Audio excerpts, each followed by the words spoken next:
السلام علیکم، کیسے ہیں آپ؟ میں ہوں ڈاکٹر راشد امان۔ آپ دیکھ رہے ہیں یوٹیوب چینل ویٹس وی این۔ ویٹس وی این میں خوش آمدید۔ امید کرتا ہوں ذمہ دار بھائی اور شوقین حضرات سب خیریت سے ہوں گے اور اللہ تعالیٰ کی رحمتوں کے سائے میں ہوں گے۔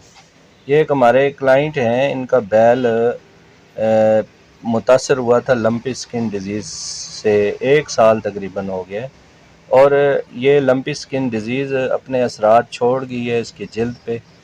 اس کے زخم تقریباً ٹھیک ہو چکے ہیں، لیکن یہ جو ہے نا اس کی جلد ریپیئر نہیں ہوئی ابھی۔ یہ بھائی چاہتے ہیں کہ ان کا جانور کی جلد جلدی سے جلدی ٹھیک ہو اور یہ نئے بال ہو گئے اور جلد ان کی نارمل جیسی ہو جائے۔ تو اس کے لیے آپ بھی کے پاس بھی اگر اس قسم کے کوئی مریض ہیں جن کی لمپی سکن ڈیزیز کے بعد یہ جلد کی صورتحال ہے، تو اس کے لیے میں آپ کو جو بنیادی ٹیکنیکس ہیں وہ بتا دیتا ہوں، میڈیسن بتا دیتا ہوں، تو آپ لوگ بھی اس پہ عمل کریں تو انشاءاللہ اس سے جلدی ان کی جو جلد ہے وہ نارمل کی طرف لوٹ آئے گی۔ تو اس میں سب سے پہلے تو ڈیورمنگ ہے، اس کو نیپن لیکوڈ ڈیورم کر دیں، اور جس سے جانور خوراک کھائے گا اس سے جانور کی صحت اور صحت کے لحاظ سے جلد پہ بھی اچھے اثرات مرتب ہوں گے۔ اس کے علاوہ آئی وی ٹی انجیکشن ہے، وہ اس کو 4 cc انجیکشن زہر جلد لگائیں، اور 1 دن لگائیں، 1 دفعہ لگائیں، 3 دن کے بعد ریپیٹ کریں، پھر 7 دن کے بعد ریپیٹ کریں۔ یہ 3 انجیکشن لگائیں جلد میں۔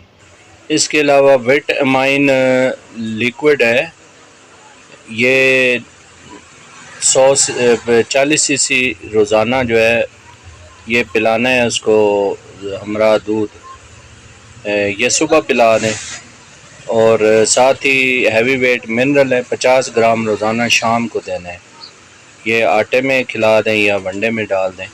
ملٹی ویٹا انجیکشن ہے، 50 ml کی وائل لیں اور 10 cc انجیکشن گوشت میں لگائیں، اور ہر 7 دن کے بعد ریپیٹ کریں جب تک ٹھیک نہ ہو۔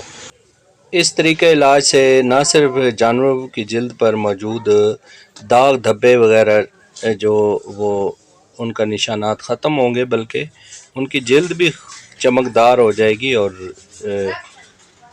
اس کے علاوہ جانور صحت مند ہو جائے گا، چارہ ٹھیک کرے گا، اور اوورآل جو اس کی باڈی کنڈیشن ہے وہ ایکسیلنٹ ہو جائے گی، زبردست طریقے سے وہ جو ہے نا وہ نشو و نما اس کی بہت اچھی ہوگی۔